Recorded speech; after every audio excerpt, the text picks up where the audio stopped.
예, 2부 들어갑니다. 첫 번째 1부에서는 예, 진사 대천명 잔소리부터 시작을 했고요. 2부 좀 빠르게 넘어갈게요. 지피지기인데 모든 일을 할 때 지피지기가 가장 중요한 것 같아요. 여기서 주식판에서의 지피지기는 나와 주식 시장이겠죠, 그죠? 근데 그 중에 나에 대해서 좀 아는 게 중요해요. 왜냐하면 주꾸미 타점 9가지가 있지만 합리적으로는 저 개인적으로는 정돌지가 가장 추세 전환에서 안정성과 승률에 있어서 뭐 가장 무난하다, 가장 좋다, 뭐 이렇게 생각을 하는데 이게 또 맞는 분이 있고 안 맞는 분이 있더라고요. 직구를 하면서도 성격이 굉장히 급하신 분이 있고요. 되게 느긋하신 분이 있어요. 그리고 그 월천사 1부랑 2부 과제 낸 걸 제가 쭉 봤는데 급한 성격은 음, 내가 사놓고 안절부절을 못해. 그러니까 못 참는 거야. 사자마자 빨리 올랐으면 좋겠는데 이게 이제 지지부진 하는 기간을 굉장히 못 참아. 못 참고 또 이 빠른 성격이 어떤 식으로 드러나냐면 조금 오르면 팔아버려. 익절이 되게 빨라요. 또 조금 떨어지면 손절해버려. 이건 좋아 그래도. 근데 계속 손절하면 불안하다고. 돈을 못 벌겠죠. 그죠? 아, 이거 나랑 안 맞는가 보다. 어, 또 느긋한 성격이 있어요. 느긋한 성격. 그러니까 좀 막 빠르게 왔다 갔다 하는 걸 못 참아. 정신사나워. 못 참아. 그냥 좀 천천히 가더라도 안정적으로 어떤 범위 내에서 안정적으로 가는 걸 좋아하는 느긋한 성격도 있어요. 대신 이런 분들은 월천사 과제한 걸 보니까 사놓고 떨어져도 긴장감이 없어. 그런가 보다. 나비도 손절도 안 쳐. 떨어지면 아이씨 또 떨어졌네. 그다 물려. 그죠? 그래서 이 급하냐 느긋하냐의 성격상은 되게 중요한 지피주기 중에 하나라고 저는 판단이 되거든요. 그래서 특히 정돌지 같은 경우는 이 돌파에 매수를 걸어놓는 거지만 걸어놓고 박스인 하면 못 참는 성격이 있어요. 지지부진 가거든요. 박스인 하고 나서. 박스인 하고 나서도 또 박스를 형성해서 길게 가는 경우 있고 쭉 빠졌다가 계속 박스 상단 빼꼼 나왔다가 다시 들어가고 이런 경우가 많아요. 그럼 못 참는 거지. 빨리 승부가 나야 되는데 승부가 안 나. 그러니까 아 정돌진 나랑 안 맞아. 뭐 이런 성격의 수강생들도 있었고요. 또 느긋한 성격의 사람들은 6번 타점이나 7번 타점, 8번, 9번 타점을 하기가 되게 어려워요. 왜냐면 변동성이 너무 크니까. 그래서 급한 성격이냐 느긋한 성격이냐에 맞는 타점도 굉장히 중요하다. 첫 번째는 이거는 인내심의 문제예요. 인내심. 내가 샀는데 바로 튀어서 바로 수익이 나면 좋겠어 라고 생각하는 분들은 상대적으로 인내심이 좀 적어요. 적기 때문에 그런 성격에 맞는 타점이 본인한테 잘 맞겠죠. 6, 7, 8, 9번 타점. 그죠? 그런 타점들이 상대적으로 변동성이 큰 고점 타점이에요. 그죠? 6번은 뭐예요? 6번은 삼음봉류, 그 다음에 양봉 뜨는 거. 삼음 양이죠. 삼음봉류 음봉이 나오고 양봉이 뜰 때, 그게 이제 12평이나 22평에서 지지를 받거나 지저스 라인에서 지지를 받고 올라오면 좋고, 또 피보나치 되돌림상 38이나 500에서 지지받고 올라오는 양봉이면 여러 가지 지지선들이 나오는 때에서 지지가 나오면 바로 튀는 경우가 많죠. 왜? 이게 상승 1파에서 조정 2파가 3분봉류로 나오고 상승 3파로 가는 초입이니까 팍 튀죠. 빠르죠. 그죠? 그 다음에 7번 타점은 뭐예요? 이 3분봉류 이후에 바로 튀지 않고 5위평이 12평 밑으로 데드가 나고 다시 12평을 골드하면서 나오는 양봉. 이게 7번 타점이죠. 혹은 좀 깊은 눌림 같은 경우는 22평 아래로 5위평이 내려가요. 그리고 5위평이 다시 22평을 뚫고 올라오면서 나오는 양봉. 520 대골. 대골이 뭐예요? 데드크로스 났다가 골드크로스 나는 거. 그죠? 그런 타점에서는 좀 더 빨리 튈 수 있죠. 8번 타점 뭐예요? 단고 돌파, 그죠? 오늘 고점을 눌림 주고 다시 상승할 때 돌파하는 거. 그래서 단고 돌파 타점도 타점이고 돌파 후 그 단고 가격 라인을 지지하고 다시 갈 때 이게 이제 8번 타점이죠. 그다음에 9번 타점 뭐예요? 일봉상 전고 며칠 전이든 뭐 옛날 뭐 한두 달 전이든 이 고점을 중요한 고점을 돌파할 때 타점, 지지할 때 타점. 이 돌파 돌지 타점이라는 게 돌파할 때 매수 가능, 돌파 후 지지 시 매수 가능. 이게 돌파 돌지 타점이죠. 그죠? 이런 타점들은 변동성이 크고 빨리빨리 움직여요. 그러니까 급한 성격을 가진 사람들한테는 빨리빨리 쇼부가 나는 거야, 결과가. 그러니까 인내심이 상대적으로 적으신 분들은 이런 매매가 맞죠. 맞고 느긋한 성격은 어, 2번, 3번, 4번, 5번 정도가 그래요. 2번, 3번, 4번, 5번. 물론 이건 약간 상대적인데 1번은 뭐예요? 하락이 멈추고 튀어오르는 타점. 그러니까 하락이 멈추고 첫 번째 반등이 나오는 구간이 1번 타점이고 5추전 양봉에서 2번 타점은 쌍바닥에서 전 저점보다 높거나 같거나 살짝 깼다가 다시 올라오는 그러면서 5추전 양봉이 나오는 거. 그러면서 22평 돌파 돌지가 나오거나 이런 게 2번 타점이죠. 근데 이게 나왔다고 바로 가지 않는 경우가 많아요. 물론 이제 박스 상단까지 2번 타점 나오고 바로 올라가는 경우도 있지만 어, 오르다가 많은 경우도 있어. 오르다가 횡보하는 경우도 있고. 하추돌도 마찬가지죠. 근데 하추돌은 약간 복불복이야. 그러니까 하추돌을 제가 3번 타점으로 정했지만 일반적으로 박스 안에서 쌍바닥 타점 혹은 그걸 지나서 3번 타점이 곧잘 나오긴 하지만 하추돌은 정돌지 이후에 나오는 경우도 많아요. 예, 그런 경우는 급하게 올라가죠. 근데 박스 내에서 하추돌이 나오는 경우는 돌파를 했어도 바로 안 가고 횡보하는 경우가 많아, 박스 안에서. 그죠? 올라가도 박스 상단 맞고 떨어지고. 그죠? 그리고서 이건 왜 그래요? 이평이 정렬이 안 돼서 그렇죠. 정배열이 되기 직전이라서. 근데 정배열을 만들고 나면 그럼 급속도로 올라가느냐? 올라갈 수도 있고 그렇지 않을 수도 있어요. 여러분들 보시면 아시겠지만 정배열이 돼도 올랐다가 박상단 맞고 다시 떨어져서 도루묵되는 경우가 있죠. 이걸 아카데미에서는 땡밥이라고 해요. 땡밥. 밥을 엎어서 올랐다 다시 빠지는 거. 이건 뭐예요? 중기평이 정배열이 안 되면 이런 식으로 주가를 올렸다 떨어뜨리는 과정을 자주 반복하면서 이제 매물 소화 내지 이평 정렬을 해요. 그런 과정에서 나오는 가돌파인데, 물론 정돌지 입장에서는 돌파가 아니고요. 어쨌든 정배열이 낮다고 해서 반드시 바로 상승하는 건 아니에요. 그렇지만 중기평이나 이런 중기분봉에서 그런 정배열이 일어나면 또 바로 튈 수 있는 가능성이 좀 더 높죠. 5번 타점도 마찬가지예요. 정돌지가 돌파가 나왔다고 바로 가네요. 정돌지에는 가돌파와 찐돌파가 있죠. 그죠? 그래서 가돌파도 되게 많아요. 그래서 빼꼼이라는 건 뭐예요? 3% 이내에 돌파했다가 다시 지지를 받고 가든가 아니면 박스 인이에요. 수순이. 그죠? 그렇기 때문에 이 느긋한 타점이 있다면 이건 저점 타점이라고 해요. 1번부터 5번까지는. 6번부터 9번까지는 고점 타점이고.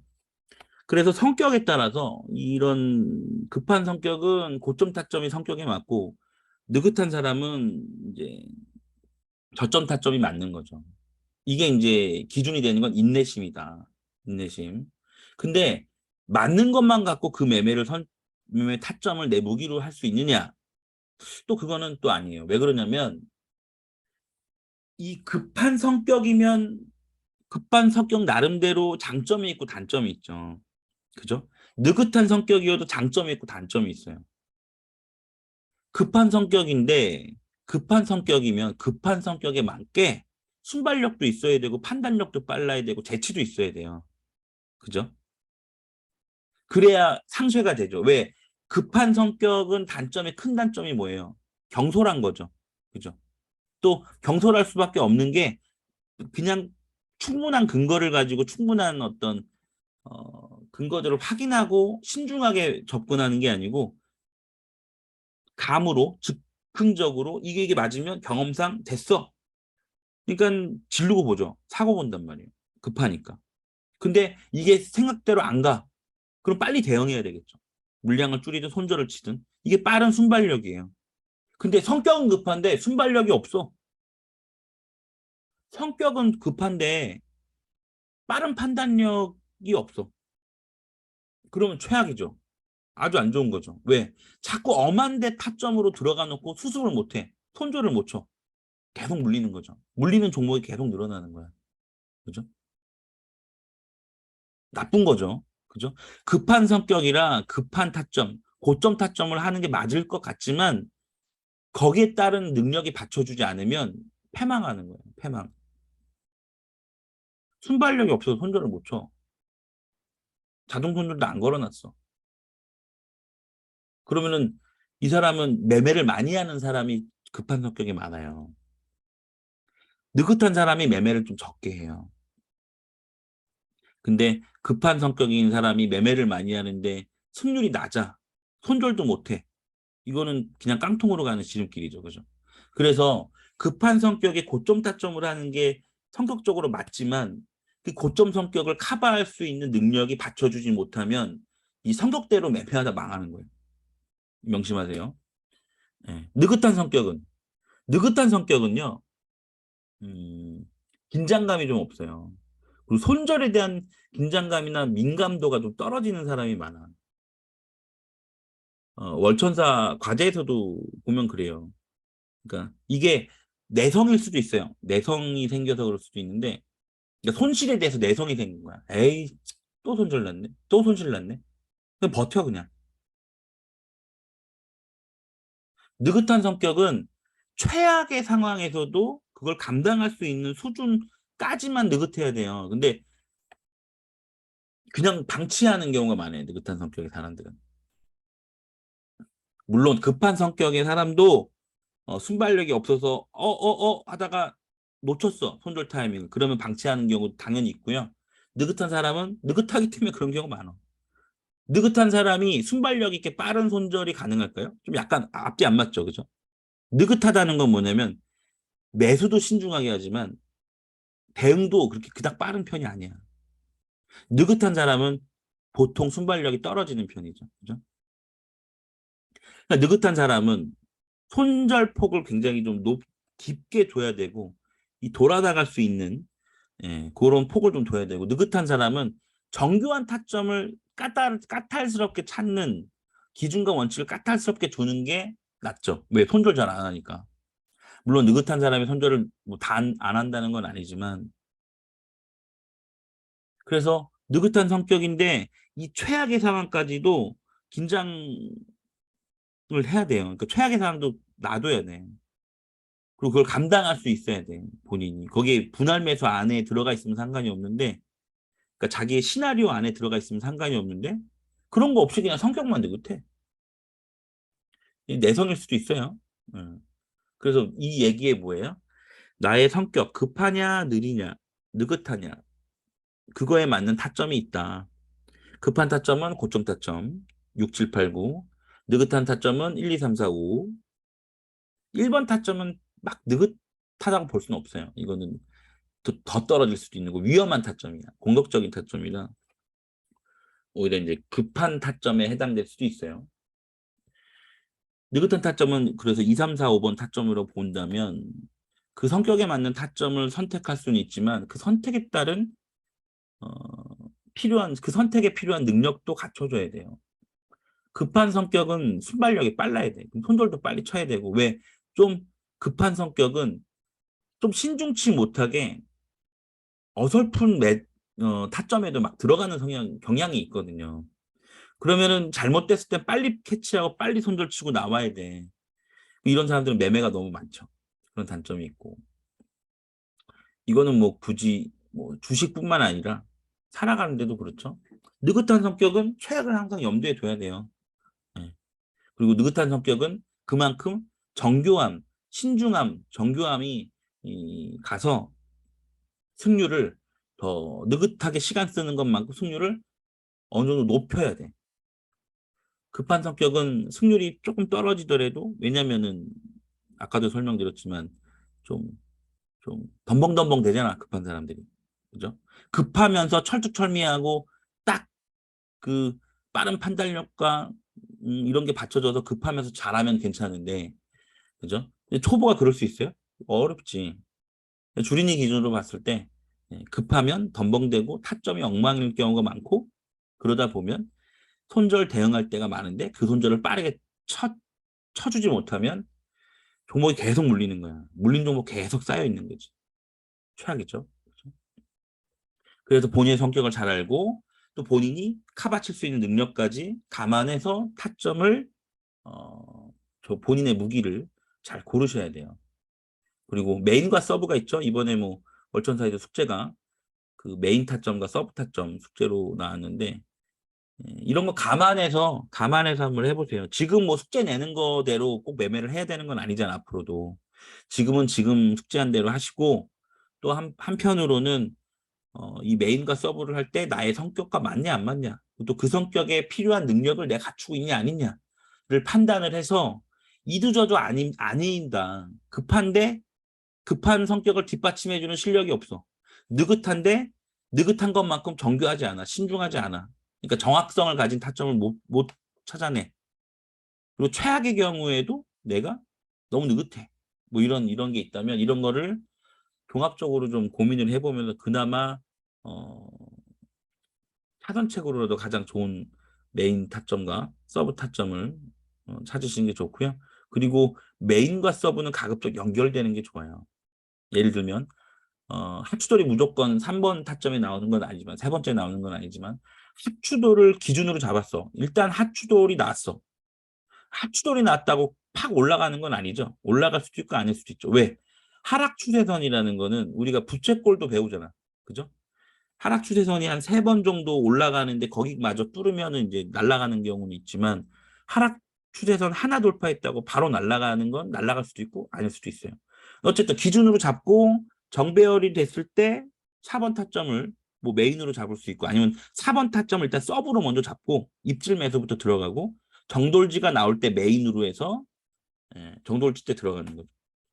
그래서 이따가 나오지만 기준 메인 서브, 기준 서브 메인, 이런 식으로 타점이 연달아 있는 게 좋아요.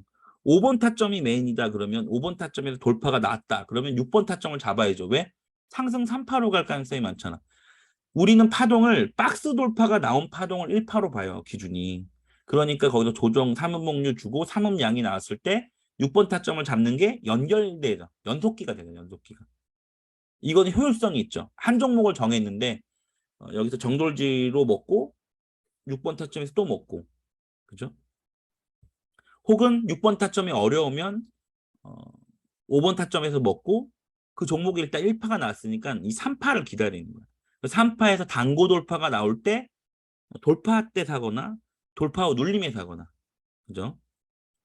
그런 식으로 5번, 8번 이렇게 연속기를 쓰거나 5번, 6번 이렇게 쓰거나, 또 이제 뭐 7번 같은 경우는 대골이잖아요. 근데 이제 대골 같은 경우는 제가 잘 안 드리는 이유가 뭐냐면, 대골은 주관적이고 좀 모호할 수 있어요. 왜냐하면 호가가 딱 명확하게 떨어지는 게 아니에요. 이평선은 호가가 딱 떨어지죠.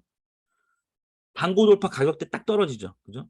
이거는 명확한 기준으로 가이딩을 할 수 있는데, 520 대골, 510 대골 이런 거는 어, 그 대골이 나면서 양봉이 떠야 되는데 이 양봉이 또 너무 크면 샀는데 빠져서 손실을 보는 경우가 있고요. 그러니까 이게 감각이 좀 중요해. 또 완성 기준인데 이 완성이 너무 높으면 손절선이 너무 손익비가 안 맞다 보니까 또 어려운 면이 있고, 예. 그래서 오히려 횡보하다가 3파 끝나고 횡보하다가 22평 돌파 돌지 이런 걸 많이 들죠. 예. 뭐 제가 말씀드리는 거를 머릿속에서 다 이렇게 상상으로 그릴 수 있어야 돼요. 예. 뭐 지금은 안 되더라도 나중에는. 어쨌든 급한 성격, 느긋한 성격에 맞는 또 그에 대처할 수 있는 능력을 고민해 보시고 메인과 서브를 정하시는 게 좋다. 그리고 이따도 얘기할 게지만 메인은 내가 생각한 일반 시드를 넣으면 돼요. 일반 시드가 100만 원이다. 그죠? 100만 원이다. 그러면 메인인 정돌지는 100만 원을 하면 돼. 서브는 두 번째 무기잖아요. 그러니까 보통 첫 번째 무기에만 집중을 해서 매매를 하고 두 번째 매매도 어차피 이 종목을 하는 김에 연습 삼아 한다라고 하면 단주나 소액 매매로 해야 돼요. 둘 다 메인처럼 시드를 똑같이 넣으면 절대 안 돼요. 왜? 메인은 보통 승률이 높아요. 서브는 익숙하지 않아. 그리고 보통 서브는 변동성이 좀 클 수 있어요. 메인 서브로 가면. 특히 정돌지 그렇게 가면. 그죠? 그래서 서브는 이제 불타기 형태가 될 경우가 많아서 이때는 어, 나중에 익숙해지더라도 하프 시드로 가야 돼.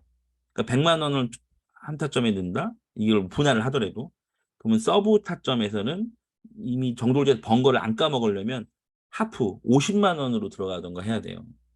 이걸 똑같이 100만 원으로 나면 메인에서 벌고 서브에서 까져. 여러분들 그런 분 많을걸요? 자꾸 내가 잘하는 데는 버는데 그 다음에서 까먹는 분들 많아. 이건 아직 연습이 부족하고 그 타점이 더 어려워서 그래요. 왜냐하면 5번 타점은 약간 정적인데 6번 타점부터는 되게 변동성이 심하거든. 결국은 급한 성격과 느긋한 성격이 믹스되어 있는 어떤 혼합된 성격이어야 되잖아. 그죠? 아니면 4번, 5번은 좀 느긋해도 되니까 4번, 5번을 뭐 서브 메인으로 가든 메인 서브로 가도 되고. 아무튼 이런 걸 고민을 하셔서 앞으로 매매를 하실 때, 뭐 이번 숙제야, 뭐 숙제는 이미 거의 다 하셨을 거고, 예, 직접 매매를 할 때 이런 것도 고민을 해보시고 정하시면 좋습니다. 그 다음에 나의 매매 환경에 맞는 매매 방법이 있는가? 이거 굉장히 중요해요. 제가 주꾸미 하면서 굉장히 느끼는 게 뭐냐면, 직장인도 있고 자영업자도 있잖아요. 근데 자기 매매 환경에 대한 인지가 부족해. 그러니까 그러다 보니까 이게 잘 되다가도 먹토하고 망하고. 내가 내가 매매를 하고 있다가 자영업이야. 손님이 왔어. 그러면 손실이 났어도 매매를 끝내야 돼요. 청산을 하고 손님을 봐야지. 이걸 방치하면 어떡해. 혹은 방치를 할 거면 자동 매매가 되어 있어야지. 자동 손절과 자동 익절이 걸려 있는 상태면 괜찮아요. 이해가시죠? 그래서 직장인들 짬날 때 매매할 때는 거기서 매매를 시작했으면 자동 매매에 맡기거나 매매 종결을 해야 돼. 내가 화장실 가서 화장실 매매해. 응? 토일렛 트레이딩 TT를 해요. 이건 내가 만든 거야. 토일렛 트레이딩을 해. 잠깐 짱 박혀갖고. 그죠? 잠깐 짱 박히고 하는데 몇 분 없잖아. 그죠? 거기서 뭐 사무장 가이딩을 봤어. 내가 타점을 봤어. 들어갔어. 근데 내가 할 수 있는 시간이 5분, 10분이야. 그 안에 매매 끝내야 돼요. 자동 매매에 넘기지 않을 거면. 이거를 방치해두고 뭘 믿고 방치해도? 왜? 내가 아무리 정확한 타점이라고 정확한 근거를 갖고 들어갔어도 그건 언제든지 깨질 수 있는 거야. 그 근거는. 근거가 깨지면 손절이 돼야 되잖아. 근데 내가 매매를 시켜놓고 일하러 갔다가 짬나서 다시 봤더니 웬걸 이거 마이너스 5%야. 여러분들이 하는 매매의 종목 대부분은 테마주의고 급등주의인 가능성이 많아요. 코스닥주의고 또 개잡주의일 가능성이 많고 이런 건 어때요? 이런 건 아무리 차트가 이뻐도 다이빙 때 만들고 마이너스 5% 10% 그냥 내리꽂는 경우가 종종 있어요. 이건 뭐예요? 완전 똥 밟는 거죠. 내가 정말 열심히 승률 쌓아가면서 소액으로 벌어놨는데 그런 거 한 방 맞으면 그냥 먹토야. 끝이야. 리스크 관리를 해야 돼요. 리스크 관리를. 매매 종결하시거나 자동 매매로 넘기거나 자기 환경에 맞게. 그죠? 그래서 자동 매매도 없이 매매를 방치한다? 깡통 차도 상관없어요? 깡통 찰 거 생각도 안 해요? 단 1%도 깡통 안 찰 것 같아요?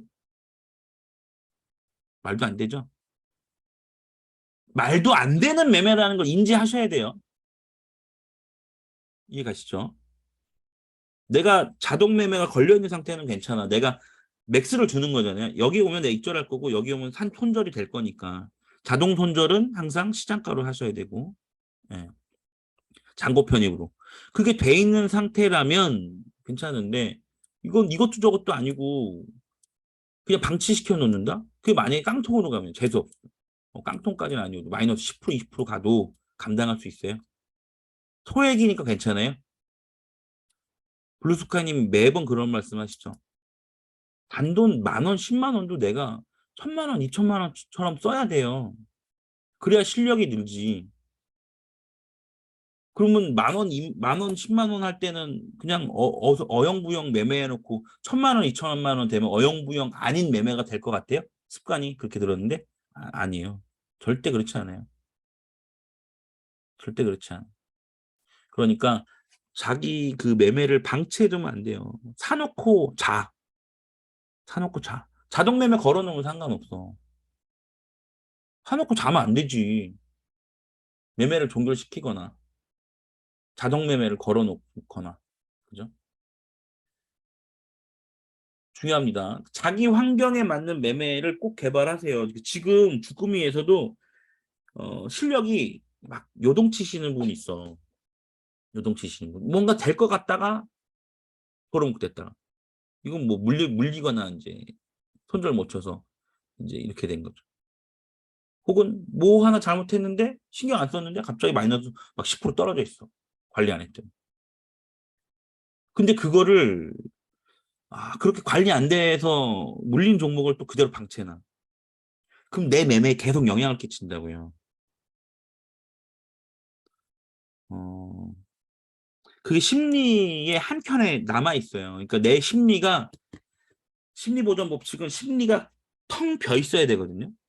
뭔가 하나가 막 물려 있고 그게 계속 신경 쓰이고 막 이러면 다른 매매에 영향을 끼쳐. 또 안 좋은 영향을 끼쳐. 자꾸 안 좋은 생각을 하니까.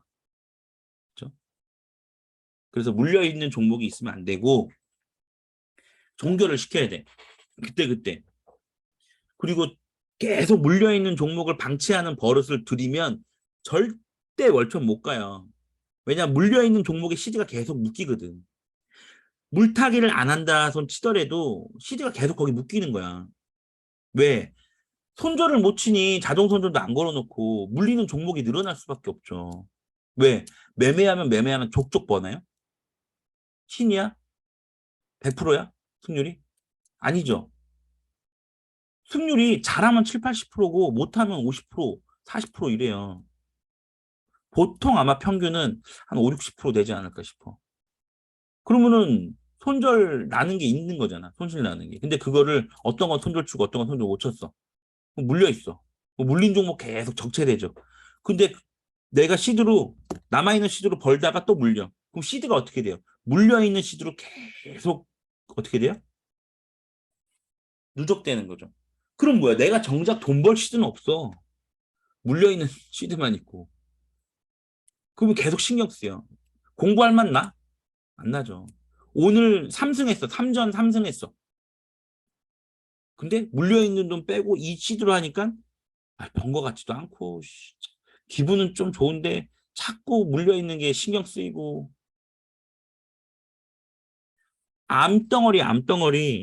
암덩어리 자꾸 종목을 물려서 그 종목 수 늘리고 그러지 마세요. 이거 정말 못 고치면 주식으로는 힘들어요. 월천이고 나발이고 이건 깡통으로 가는 지름길이야. 시간만 집다 잡아먹고 물린 종목 적체시키지 마세요. 그냥 손절 쳐. 이거 안 고쳐지면 가망 없어요. 여기서 아무리 실력 뭐 패스트트랙 배우면 뭐 할 거야. 물린 종목 계속 있고 내가 돈 벌 시드는 맨날 줄고 내 머릿속은 항상 아침마다 물린 종목들 시가 봐야지고 돈 봐야지. 응? 신경 계속 쓰이고 공부도 잘 안 되고 최악의 최악. 종양을 달고 사는 거 종양을 달고 이거는 최악입니다. 최악. 그러니까 물린 종목은 물리지 말고 그냥 자동선들 치라고. 자꾸 악순환이에요. 그러니까 자꾸 악순환이라고. 진짜 중요합니다. 손절 치세요. 자동 손절 쳐 그냥 자동 손절 쳐. 그게 제일 좋은 방법. 예. 덜 읽는 방법 먼저 익혀라. 일단 첫 번째 진인사 대처명은 했어요. 무조건 열심히 노력해야 돼. 그리고 나와 맞는 매매를 찾아야 돼. 이게 선결 과제예요. 그리고 덜 읽는 방법이 더 버는 방법보다 더 중요해요. 누누이 설명했죠. 100번 뭐 99%의 확률로 벌면 뭐래. 한 번 몰빵해서 깡통 차면 그거 끝이죠. 그죠? 끝이에요. 근데 물론 깡통은 앞으로 주식을 하면서 여러 번 차게 될 거예요. 뭐 아직도 제가 자주 얘기하는 뭐 지진 나면 난 안 죽을 것 같고 핵전쟁 일어나면 난 안 죽을 것 같고 뭐 그런 유아적 발상하지 마시고 다 거치는 과정이야. 고수들도 그렇고 월천 버는 사람 중에 깡통 딱 한 번 차고 뭐 깡통 안 차고 월천 버는 사람 어디간 있을 수도 있어요. 극소수는. 근데 저는 평균적인 얘기를 하는 거예요. 평균적인 얘기. 여러분들 천재, 수재예요. 여러분도 평균적인 사람들이. 그럼 평균적인 확률로 여러분 깡통 나올 수 있다고. 근데 그 깡통 나오는 걸 원천 차단하는 게 자동 손절이고 또 리스크 관리예요. 이걸 안 지키면 계속 공부를 해도 뭔가 배우는데 계좌는 맨날 똑같아. 내 시드 다 저기 물려 있고 돌리는 시드는 내 시드의 전체 시드의 뭐 3분의 1, 20%밖에 안 되고 이거 벌어봤자 버는 것 같지도 않고 간에 기별도 안 가고 계속 저거는 어? 머릿속에도 계속 짜증만 일으키고 물려 있는 거. 그죠? 없애야 돼요. 없애야 돼. 손실 오버 이따도 얘기할 거야. 손실 오버나잇 절대 하면 안 돼요. 미친 짓이야 그거는. 다시 올라갈 확률이 상승장에선 그나마 있었어. 돌아 나가는. 황금강산 일부 강의 보시면 존버매매 얘기하죠. 존버매매. 이제 하락장에서는 존버매매하면 망해요. 깡통찹니다. 그래서 존버매매를 엄청나게 강조해 드렸던 거고 이제는 묵혀놓으면 안 돼요. 절대로. 지금 이번에 반등 시에도 물린 거 다 털라고 그렇게 강조했죠. 근데 이 강조를 제가 여태까지 몇 번 했냐면 한 5번, 6번 했어요. 주꾸미 하면서. 꽤 많이 했어. 근데 매번 이제 그걸 들어도 무시하시던 분들 계셨을 거고. 근데 이번 하락이 오면 이번에는 정말 장난 없어요. 장난 없으니까 진짜 진지하게 눈을 머금고 입 꽉 물고 그냥 응? 손절 치세요. 손절을 종목이 많으면 일괄 매도도 괜찮고 응. 위에다 자동으로 걸어놔 분할 손절 되게 내가 내 눈으로 손절 못 치겠으면 분할 손절 그냥 걸어 놓으시라고. 그리고 이번 반등에 꼭 다 없애야 되고요. 덜 잃는 방법은 아까 낙법 얘기했죠.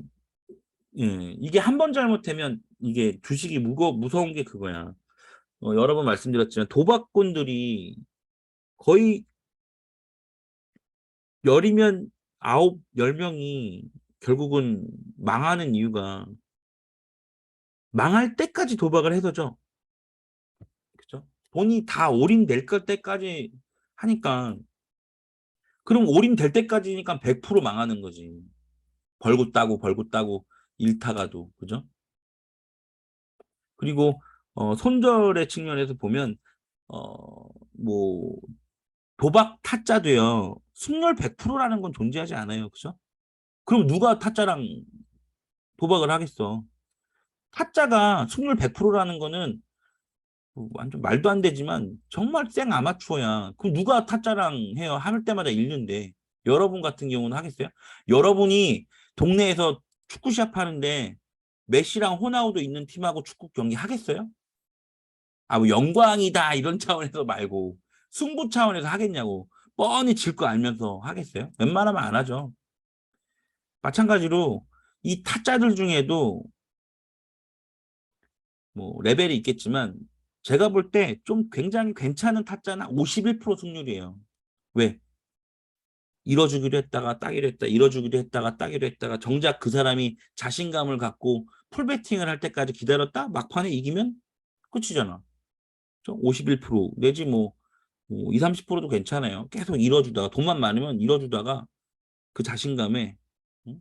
조금씩 땄다가 밀당하다가 막판에 올인하고 먹고 튀면 되잖아. 그죠? 그 뭐예요? 타짜들도 100% 승률을 하면 안 된다는 거지. 할 수도 없고. 여러분들은 근데 주식하면 뭐예요? 무조건 수익에서만 나오려고 한다는 거죠. 수익에서만. 그러다 보니까 손절 나면 수익 날 때까지 버팅기는 거야. 그러지 마시고 뭐 손절 얘기는 뭐 아무리 얘기해도 부족함이 없지만 또 손절 얘기만 하면 손절 얘기를 24시간 할 수 있어. 지겹잖아.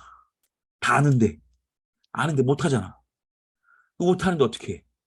자동 손절 걸라고. 그러니까 자동 손절 걸라고.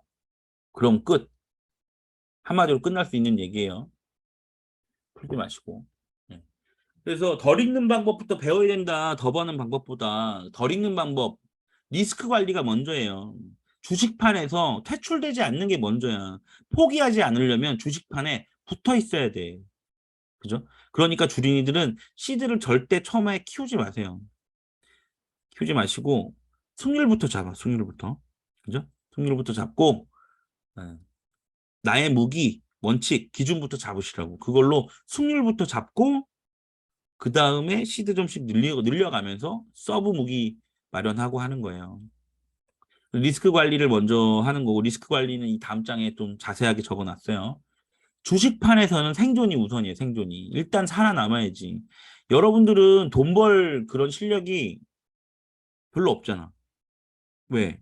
돈을 벌 수 있어. 조금씩 벌어. 근데 물려. 내비둬. 조금씩 벌어. 근데 또 물려. 내비둬. 조금씩 벌어. 물려. 내비둬. 어느 순간 나의 시드를 다 물린 데가 있어. 남은 시드로 굴리려니까 버는 돈은 계속 줄어. 물린 자식들이 되게 짜증나. 오르지도 않아. 더 떨어져. 아침에 딱 켰더니 물린 자식들 더 떨어졌어.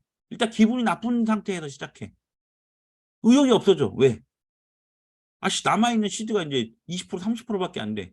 야, 이걸로 벌어도 티도 안 나고 간에 기별도 안 나고 매매할 맛도 안 나고 저 새끼들은 언제 오르는 거야. 아우 짜증나. 짜증난 상태에서 매매를 매일 시작한다고요. 그죠? 근데 심리를 다 망치는 거야. 어떤 날은 얘네들 올랐어. 아싸, 얘네 올랐어. 기분 좋아. 근데 현실은 남아있는 시드로 벌어봤자 얼마 못 벌어. 아이씨. 근데 올랐는데 본전까지 안 오잖아. 올랐는데 기분 좋아하는데 다시 내려가. 다시 기분 나빠져. 아씨. 오늘 벌었어. 3전 3승이야. 5천 원 벌었어. 물려있는 건 200만 원인데, 손실, 손실분만 200만 원이 물려있어, 지금. 시드는 한 1,000만 원 물려있는 거고. 오늘 근데 5천 원 벌었어. 짜증나. 개 짜증나. 응? 나머지 200만 원, 300만 원 시드로 굴리는데, 벌었다 하고 하다가 오늘 5천 원, 만 원, 2만 원 벌었다고. 근데 물려있는 돈이 200만 원이야. 짜증나지. 저거에 물려있는 자식들의 주가 흐름에 따라 내 기분이 계속 바뀌어. 오른 날은 기분이 좋기 시작했다. 막판에 내렸어. 짜증나. 뭐예요? 계속 나를 짜증나는 환경에 계속 방치해 주는 거야. 나쁜 기운이 나를 억누르고 있는데 그 나쁜 기운을 쳐내지 못하고 계속 저주받은 상태에서 계속 매매를 하는 거야. 나아질까요? 안 나아져요. 안 나아진다고. 나쁜 기운이 나를 둘러싸고 있는데 자꾸 짜증만 나고 벌어도 티도 안 나고 여기다 또 한 종목이라도 물려봐. 이제 시드 150 남았어. 물려있는 게 시드만 150, 1150이야. 이건 본전 생각이. 그 1150이 지금 한 800대 있어. 개 짜증나. 매매할 맛이 안 나. 공부? 공부할 맛도 안 나. 계속 짜증나요. 계속. 뭐가 돼? 안 되죠. 뭘 해도 안 된다는 부정적인 생각만 들지. 얘네들 출렁이면서 계속 짜증만 나지. 좀 오르면 기분 좋았다가 이건 며칠이지. 얘네들이 본전까지 와주나? 오르락 내리면 그때 팔 걸 또 후회돼. 지금 하는 매매에 집중을 할 수가 없어. 또 물린 자식들은 왜 이렇게 많아? 한두 놈도 아니야. 뭐 17놈 돼.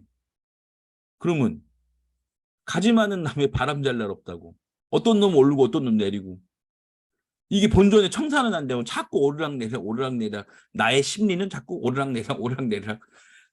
전반적으로 다운돼 있어. 전반적으로 짜증나. 주식을 계속 해야 되나?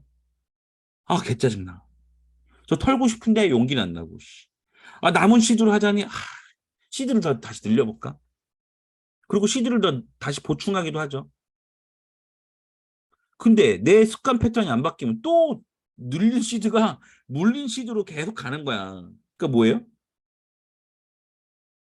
썩은 종양이 늘어나는 거지, 계속. 나는 계속 개짜증나 있고. 주식이 되겠어? 안 되죠. 이 저주받은 기운이 계속 나를 억누르고 있다니까. 더 나쁜 건 뭐냐면 내가 물려있는 돈이 예를 들어 한 350만 원 물려있어요. 근데 내가 작은 시도를 하는데 이제는 이 물린 금액에 비해서 이 매매를 하다가 손실을 보거나 물리는 금액이 작다 보니까 이 금액은 내성이 들어서 크지도 않아. 아이 까이거 뭐 그래서 마이너스 350까지 있는데 뭐 10만 원 좀 잃었다고 뭐 그게 별거야? 내성이 생기는 거죠. 손실에 대한 내성. 더 안 좋아.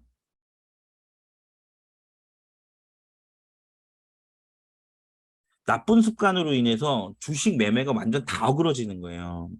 이거는 돌이키기도 힘들고 나아질 기미도 없고 그죠?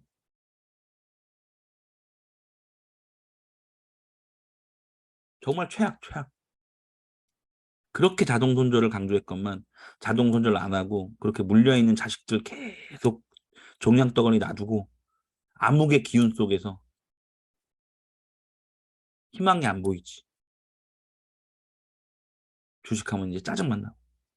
그러면서 가운데 공부가 돼? 안 되죠. 그죠? 생존이 우선이야. 지금 종양덩어리를 계속 그 물린 자식들을 키우는 건 종양덩어리 키우는 거고 결국 깡통으로 가는 지름길이에요. 깡통 패스트트랙을 탄 거야 지금. 근데 본인은 몰라. 이게 언젠가 올라가면은 다시 본전 찾겠지? 수익으로 나올 수도 있어. 왜? 나 저번에도 그런 적 있거든. 근데 그때는 시황이 좀 반등장이었든 아니면 뭐 상승장이었을 때고. 그죠? 지금은 반등장이어도 반등이 안 나오잖아, 잘. 나오는 놈만 나오고. 다시 재하락하면. 물론 뭐 재하락한다고 해서 지금 뭐 마이너스 50%로 있는 게 더 안 빠질 수도 있어요. 왜? 얘는 빠질 만큼 빠져서 세력이 매집하고 있거든. 근데 그 매집을 한 2년 할걸? 최소 1년? 빠진 시점으로부터 1년 6개월 뭐 이렇게 봐요. 뭐 다 종목마다 다르지만. 그럼 지금 물린 지 6개월 됐어. 나머지 1년 동안 그거 물린 시드 그대로 놔둘 거예요. 기회비용 날리면서. 뭐 운이 좋아서 더 이상 안 빠진다 하더라도. 뭐 1년 뒤에 본전은 뭐 할 거야?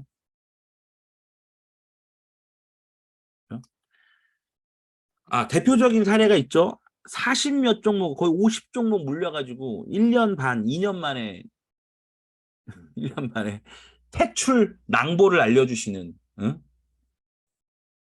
니모당님, 니모당님. 탈출했어요, 탈출했어요. 2년 동안, 1년 반, 2년, 뭐 이렇게 50여 종목 물려 있어가지고, 한 종목 한 종목씩 탈출시키느라고 계속 이제 기다린 거지. 아무튼, 그렇게 하면은 주식 못해요. 깡통으로 가는 지름길, 깡통 패스트 트랙입니다. 명심하시고. 그래서 주식판에서는 생존이 중요해요, 생존이. 주식판에서 내가 시드가 얼마 있든 간에 그 시드로, 물론 깡통으로 소액이어도 뭐 깡통 가는 일은 숱하게 있어요. 이런 일 때문에 가는 거예요, 이런 일 때문에. 근데 주식판에서 어쨌든 버텨서 실력을 키우면 나중에 돈은 그냥 실력이 벌어다 줘요. 근데 지금 자꾸 돈에 중심을 두고 돈을 기준으로 삼으니까 손절이 안 되고 물린 자식을 계속 놔두고 있는 거야. 종양덩어리 키우고 있는 거라고. 모든 게 다 돈의 기준이 돼 있기 때문에. 지금 주린이 분들은 돈의 기준을 삼지 말라고. 뭐의 기준을 삼아요? 나의 무기, 타점, 원칙, 기준, 승률.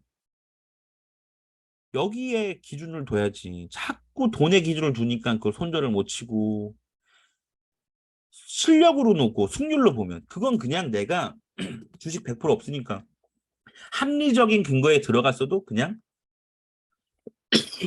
손절이 나고 손실이 날 수 있는 거예요. 그냥 게임비라고 생각하면 끝이야. 근데 그거를 키우는 거지. 손절 못하고. 중요합니다. 주식판에서는 생존부터 하세요. 생존부터. 그래야 훗날을 도모할 수 있어. 그리고 100번 수익이 나도 한 번 깡통 차면 뭐 도루묵이지 뭐. 정말 중요해요. 이게 되게 많어. 근데 이 깡통 차고 이런 거는 도루묵 될 정도로 깡통 차는 거는 손절 못하고, 그죠? 또 엉뚱한 데서 물타기 하고, 그리고 또 빚지고, 그죠? 이러면 손실을 최소 10배 이상씩 키워요. 저도 그런 경험이 충분히 있고요. 그래서 되게 강조하는 거예요. 정말 중요해서. 자동 손절 마이너스 3%는 이 주식판에서는 진짜 생존 기간을 늘려줘요. 마이너스 3%가 작은 액수는 아니지만 그래도 마이너스 10%, 마이너스 20%는 보다는 낫잖아.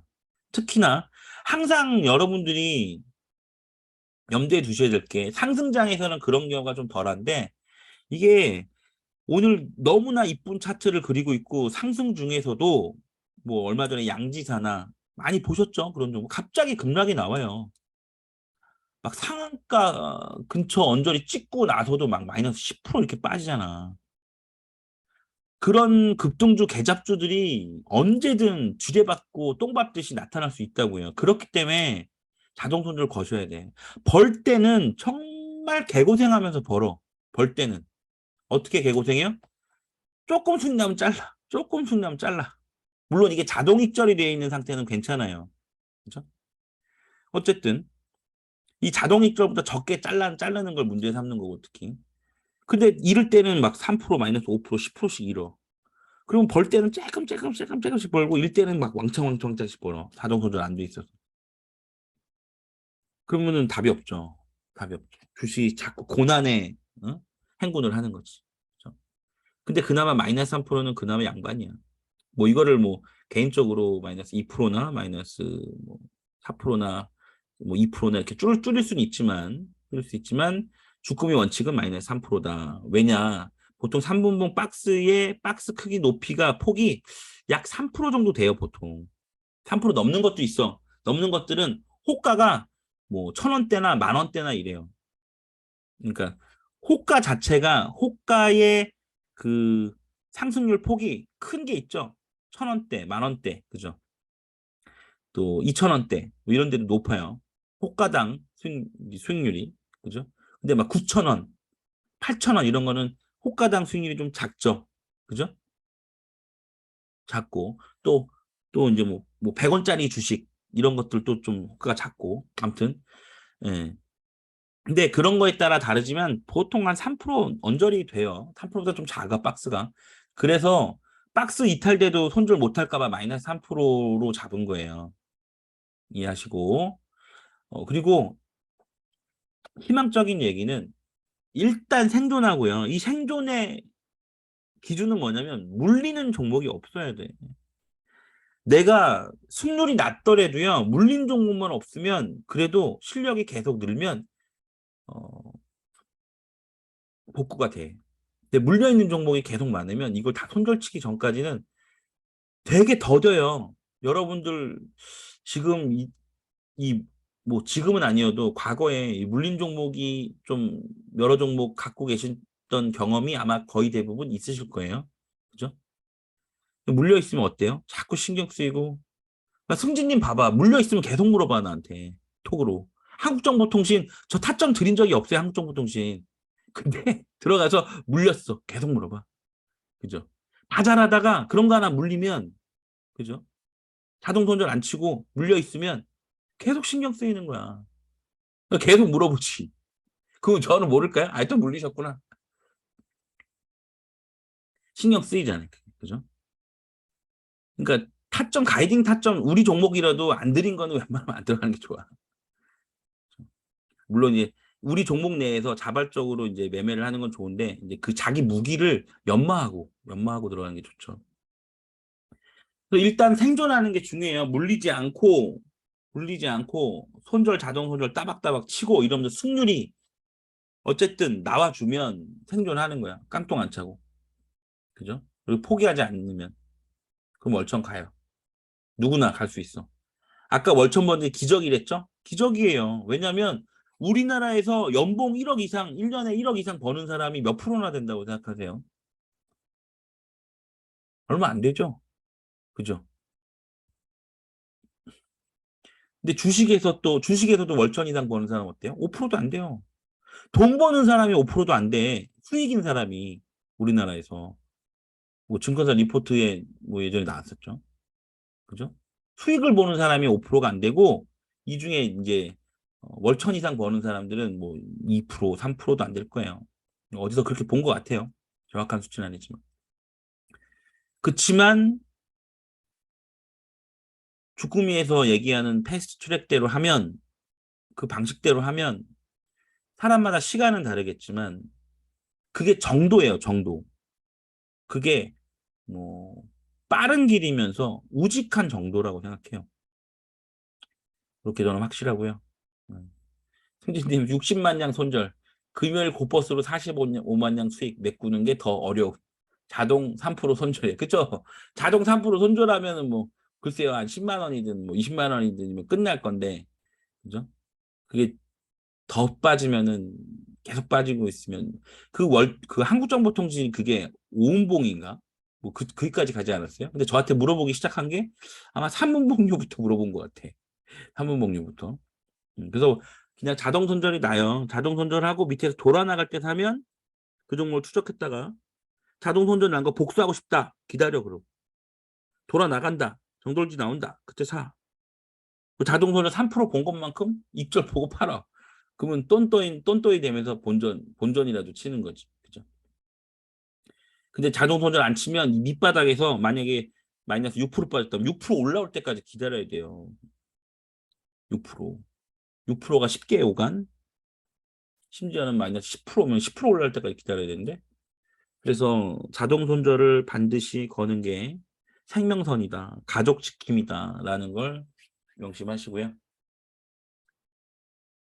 리스크 관리를 들어가야 되는데 5분 쉬었다가 이어서 하겠습니다.